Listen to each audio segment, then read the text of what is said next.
자, 그럼 제2절 아동 상담의 정의에 대해서 우리 한번 살펴보도록 하겠습니다. 첫째는 아동 발달에 대한 이해, 두 번째는 아동의 발달 지표에 대해서 살펴보도록 합니다. 자, 아동 상담이란 무엇인가? 어떻게 정의할 수 있는가? 라고 하는 문제죠. 자, 아동을 대상으로 하는 상담 또는 정신치료를 의미한다 라고 정의할 수가 있습니다. 강의 서두에도 제가 여러분에게 이야기를 했습니다마는 노인을 대상으로 한 상담은 노인 상담, 청소년을 대상으로 한 상담은 청소년 상담 등등 그 대상에 따라서 상담의 정의가 달라진다고 볼 수가 있는 것이죠. 자, 아동 상담이라고 하는 것은 바로 아동을 대상으로 하는 상담 또 정신치료를 의미하는 것이다 라고 이렇게 정의를 하면 되겠습니다. 두 번째는 아동과의 직접적 면담 이외에도 가족상담, 놀이치료, 행동수정 등의 방법 이런 것들이 아동상담 속에 속해 있다라고 볼 수가 있는 것입니다. 아동과의 직접적인 면담을 하는 것도 아주 중요합니다만은 그러나 아동이 속해 있는 가족 구성원들을 상담하는 것 또한 중요합니다. 왜 그러냐면 아동은 그 아동 한 사람의 문제가 아닌 것이죠. 그 아동이 문제 행동을 하는 것은 그 가족 구성원들의 문제가 심각할 수가 있습니다. 그래서 가족 구성원들이 아동의 문제 행동을 야기하는 데에 아주 중점적인 그 역할을 한 사람들이 있을 수 있다는 거죠. 그래서 가족 상담을 통해서 이 아동이 어떠한 가정 속에서 자라왔는가, 그 가정의 환경과 또 부모나 형제들 상담하면서 그 여건과 그 상황들을 잘 살펴볼 필요가 있는 거죠. 그 다음에 놀이치료나 행동수정 이런 것도 바로 아동 상담에 속해 있는 것이라고 우리가 이해하면 되겠습니다. 자, 그 다음에 세 번째로 아동 상담이란 아동의 연령에 따른 발달 정도, 현재의 적응 상태, 또 객관적인 검사 자료를 바탕으로 진행을 하게 되는 것이다. 아동 연령에 따라서 발달 정도를 알려면 아동 연령에 따른 발달 과업이 있습니다. 그래서 만 3세 아이면 우리나라 나이로 5세죠. 만 3세 연령에 속한 아이의 언어 발달은 어휘를 몇 개 구사해야 되고 또 몇 단어를 연결시켜서 문장을 구성해야 되고 이러한 그 발달 과업이 있다는 거죠. 그래서 그 발달 과업을 보고 그 아이가 그 연령에 맞게 발달을 하고 있느냐, 발달을 하고 있지 못하느냐, 그것이 기준이 되는 것입니다. 또 현재의 적응 상태, 또 객관적인 검사 자료 이런 것들을 바탕으로 진행을 하는 거죠. 그냥 무작위로 또 주먹구구식으로 이렇게 상담을 하는 것이 아니란 얘기예요. 그 다음에 세 번째는 상담자는 아동의 말에 경청하고 감정과 정서를 발달 수준에 따라 이해하고 수용하는 것이 필요하다. 상담자가 아동의 말을 경청하지 않으면 그건 상담을 기본적으로 할 수가 없죠. 그 그 감정이나 정서 발달 이런 수준에 잘 그 부분을 이해하고 수용하면서 아동 상담을 진행해 나가는 것이 필요하다고 볼 수가 있는 것입니다. 그래서 우리가 아동 상담이라고 하는 것은 한마디로 딱 말하면 아동을 대상으로 하는 상담 또 정신치유 이것을 의미한다. 이렇게 정의하면 되겠습니다. 두 번째로 보는 아동 상담이 성인 상담과 구별되는 점이 무엇인가 라고 하는 거죠. 아동 상담과 성인 상담이 구별점이 있다는 거죠. 구별되는 것이 있다는 거예요. 첫째는 아동 상담의 대상은 사회적인 또는 법률적인 미성년자들이라고 하는 것을 알아야 합니다. 본인이 책임질 수 있는 어떤 문제에 대해 책임질 수 있는 연령이 아니라는 거죠. 그래서 법률적으로 미성년자, 법률적인 미성년자는 보호자의 책임하에 있는 사람을 가리켜 말하는 것입니다. 그래서 아동상담의 대상은 바로 사회적 법률적 미성년자다 라고 하는 것을 염두에 두고 그의 모든 다른 책임은 부모가 져야 되는 것을 알고 우리가 상담을 해야 됩니다. 두 번째는 아동의 심리적 문제는 발달 과정에서 일시적으로 나타나는 경우도 있고 또 발달 과정을 거치는 동안에 의도적 노력 없이 수정될 수도 있다라고 하는 겁니다. 아동의 심리적 문제는 이 발달 과정에서 일시적으로 나타나는 경우가 있어요. 그 시기가 넘어가면 또 괜찮은 경우가 있습니다. 그래서 너무 성급하게 아이를 낙인을 찍으면 안 됩니다. 그래서 아동의 심리적 문제는 잘 지켜보면서 그 발달 과정에 일시적으로 나타난 부분이라 한다면 이것은 하나의 발달 단계를 통해서 잘 극복할 수 있는 부분이다라고 하는 것을 우리가 인지할 필요성이 있습니다. 세 번째는 상담자는 아동의 부모와 접촉하게 되는 경우가 많습니다. 그렇죠. 반드시 상담자는 아동의 부모와 접촉을 안 할 수가 없죠. 왜요? 첫 번째 항목에 있는 아동 상담의 대상은 사회적인 또는 법률적인 미성년자들이기 때문에 그 보호자인 부모와 접촉하지 않을 수가 없다고 하는 거죠.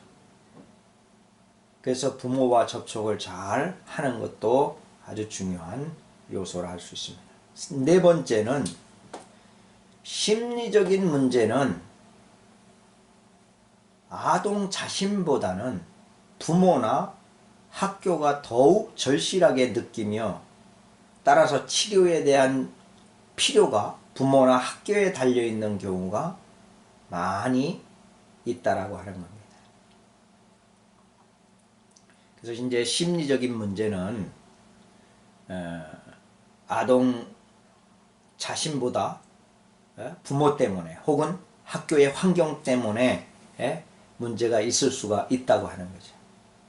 예를 들어서 아동이 심리적으로 위축돼 있다. 그러면 그 부모의 행동이나 그 부모의 그 양육 태도를 잘 봐야 됩니다. 왜냐하면 그 부모가 아이에게 욱박지르기를 좋아한다든가 소리를 지른다든가 야단을 친다든가 뭐 잘못하면은 손찌검을 한다든가 이렇게 하게 되면 이 아이는 심리적으로 불안하고 문제를 야기시킬 수밖에 없는 거죠. 학교도 마찬가지입니다. 학교의 환경이나 여건이나 그 상황 그런 부분에서 학우들 간의 관계라든지 또 선생님과의 관계라든지 또 그 학교의 그 반의 분위기라든지 이런 것들을 통해서 아이가 심리적인 문제를 이제 발생할 수 있게 할 수 있다는 거죠. 그래서 그 치료에 대한 필요가 또 부모나 학교에 달려 있는 경우가 많이 있다는 것이 바로 그런 이야기입니다. 그래서 부모를 수정하고 부모가 바로 행동하고 또 학교가 그 좋지 않은 환경을 바꿔주고 그러므로 인해서 아이의 심리적인 문제를 해결해 나갈 수 있는 그런 요소가 될 수가 있는 거죠. 그 다음에 다섯 번째로는 성인보다 아동은 놀이나 비언어적 수단을 통해서 내적 감정이나 갈등을 더 잘 표현하는 경향이 있다라고 하는 것입니다. 성인은 뭐 자신의 말을 통해서 언어 구사를 통해서 표현하지만 아동은 심리적 위축이 오게 되면 실어증이 올 수도 있고 말을 못할 수도 있고 이런 경우가 생기게 됩니다. 그래서 아동은 놀이나 비언어적 수단인 그림이나 또 이런 것들을 통해서 아이의 내적 감정과 그 갈등을 잘 들여다볼 수가 있다는 거죠.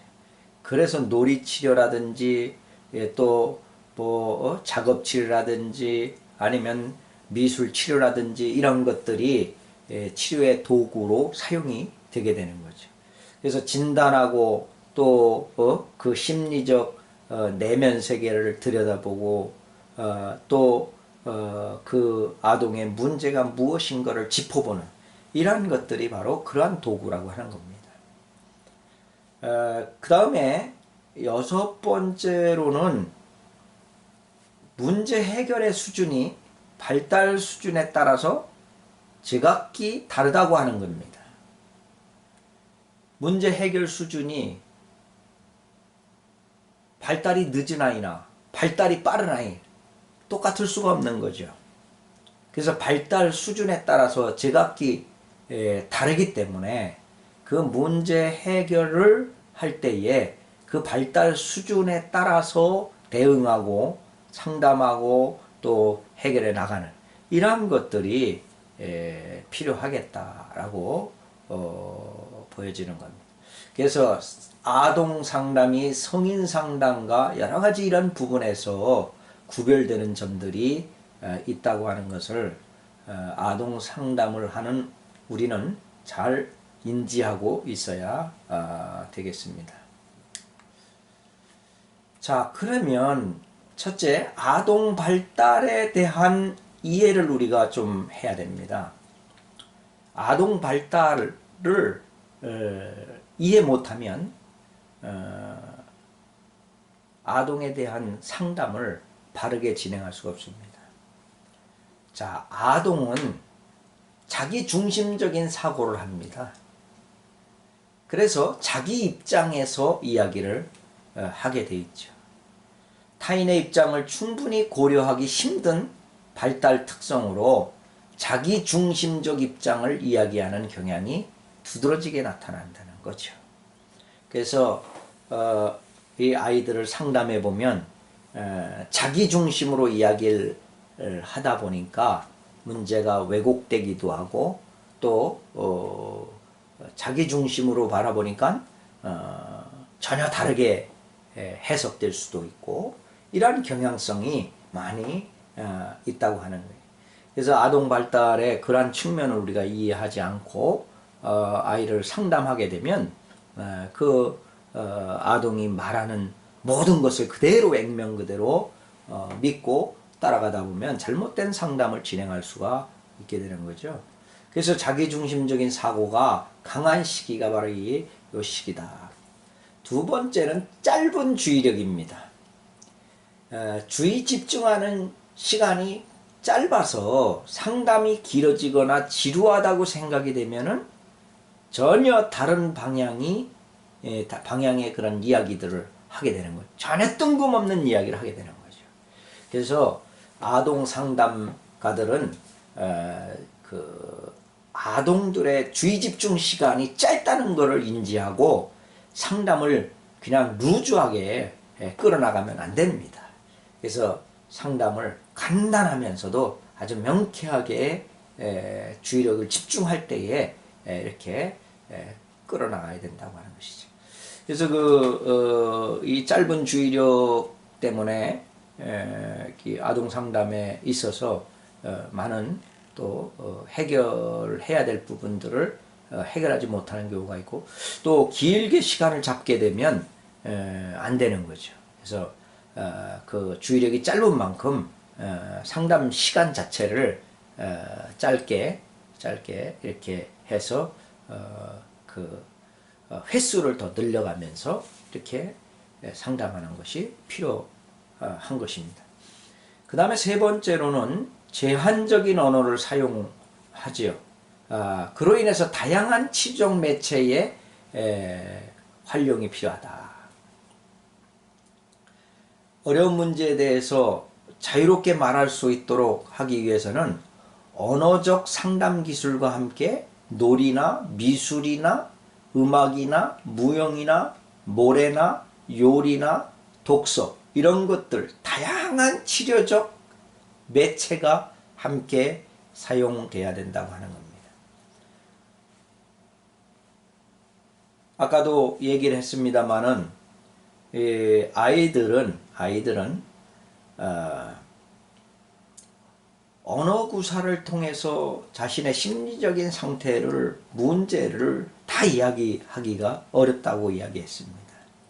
그렇기 때문에 그 내면에 담고 있는 그 아동의 문제를 끌어내기 위해서는 다양한 상담 기술이 함께 이제 병행되어야 된다는 거죠. 놀이 치료를 통해서, 혹은 미술 치료를 통해서, 또 음악 치료를 통해서, 무용, 노래, 요리, 독서, 뭐 이런 다양한 기법을 통해 가지고 아이들이 속에 담고 있는 내면의 문제들을 끌어내는, 그래서 그걸 끌어내서 이제 치료해 나가는, 이러한 것들이 바로 필요하다 볼 수 있습니다. 그 다음에 네 번째는 부모와 가족의 협력입니다.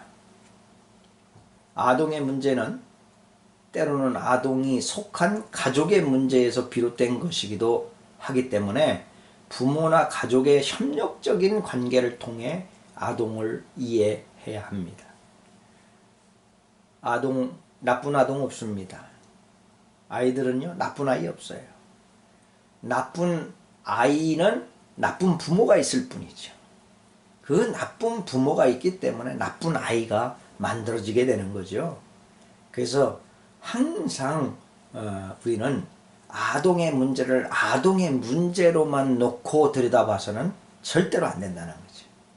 그 아동이 어떤 문제가 있을 때에는 그 아동이 속해 있는 가족들의 문제, 부모나 형제, 이 가족들의 문제가 무엇인가를 들여다보고 거기서부터 협력해서 해결해 나가는 그러한 해결 방법이 필요한 것입니다. 그 다음에 전문가와의 협력이 필요합니다. 아동 문제의 원인은 다양하고 해결책 또한 어느 한 가지 방법에 의존할 수 없으므로 보다 통합적인 전문가의 도움이 절대적으로 필요한 것입니다. 아동의 문제의 원인이 단순하지 않습니다. 그렇기 때문에 그 복잡한 문제들을 해결하기 위해서 다양한 해결책을 사용해야 되는데, 다양한 해결책은 바로 이 전문가의 도움을 받아야 된다고 하는 거예요. 그래서 전문가와 협력해서 이 아동의 문제를 해결하는 것이 반드시 필요하다고 하는 것입니다. 그래서 이 아동 발달에 대한 이러한 것들을 이해하지 못하면 아동 상담을 바르게 할 수가 없는 것입니다. 그래서 이 아동 발달에 자기중심적인 사고, 짧은 주의력, 또 제한적 언어 사용으로 인한 다양한 치료적 매체 필요, 부모와 가족의 협력, 또 전문가와의 협력, 이러한 것들이 이 아동 발달 과정에서 반드시 필요한 요소들인 것을 우리가 인지해야 되는 것입니다. 자, 그러면 두 번째로